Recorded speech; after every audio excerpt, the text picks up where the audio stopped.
తిరుమల క్షేత్రానికి వెళ్ళి స్వామి దర్శనం చేసి భక్తితో అక్కడ ప్రసాద రూపంగా లడ్డూ కానీ మరేదైనా ప్రసాదాన్ని తీసుకున్నప్పుడు దాన్ని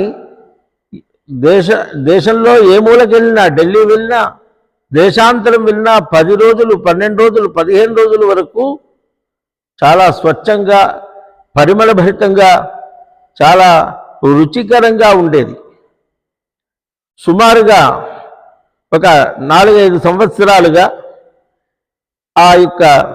ఆ పరిమళం కానీ, ఆ స్వచ్ఛత కానీ, ఆ పవిత్రత కానీ కానరావట్లేదు.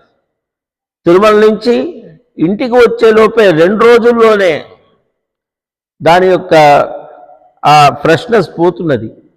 పవిత్రత సంగతి పక్క వెళ్ళినా 2 రోజుల్లో బూజు పెట్టేటువంటి పరిస్థితి